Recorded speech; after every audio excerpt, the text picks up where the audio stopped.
नाशिक त्र्यंबकेश्वर तालुक्यातील 5 वर्षाच्या चिमुरडीवर झालेल्या अत्याचाराच्या निषेधार्थ कोपरगाव येथे सकल मराठा समाजाच्या वतीने रस्ता रोको करण्यात आला असून नायब तहसीलदार यांना निवेदन देण्यात आले। यावेळी मोठा जनसमुदाय उपस्थित होता।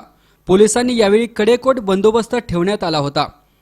निवेदनात म्हटले आहे की आरोपीस कडक शासन करावे, खटला जलदगती न्यायालयात चालवावा, तसेच 15 दिवसात आरोपी विरोधात दोषारोप पत्र दाखल करण्याची मागणी त्यांनी केली आहे। यावेळी कुठलाही अनुचित प्रकार घडला नाही, मात्र रस्ता रोको अर्धा तास करण्यात आल्यामुळे वाहनांच्या लांबच लांब रांगा लागल्या होत्या। प्रॉपर्टी प्रकारामध्ये तात्काळ त्याचं आरोपपत्र दाखल झालं असतं तर हे प्रकार घडले नसते। पण गुन्हेगारांना सुद्धा वाटतंय आता की सरकार काही करणार नाही आणि आपण या प्रस्थापित मराठ्यांना दिसून यांची जागा दाखवून देऊ। परंतु तुम्हाला सांगतो मित्रांनो, छातीचा कोट करून आटके पार झेंडे लावणारे आम्ही मराठे, आम्ही आमच्या तलवारी अजून म्यान केलेला नाही।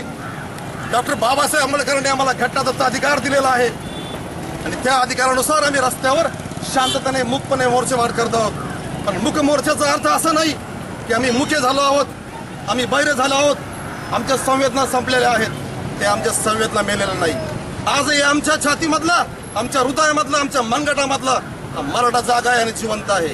आणि ज्या दिवशी कायदा काम करण्याचं रद्द करील, ज्या देशातला कायदा काम करणार नाही, त्या दिवशी आम्ही सर्व मराठे आमच्या माता भगिनींपासून लहान मुलांपासून कायदा हातात घेतल्याशिवाय राहणार नाही। माझं वाक्य पोलीस लोक आहेत, जर कुणाला वाटत असेल हे संवेदनशील आहे, घटनेच्या बाहेर आहे, तर कुशाल माझ्यावर गुन्हा दाखल करावा।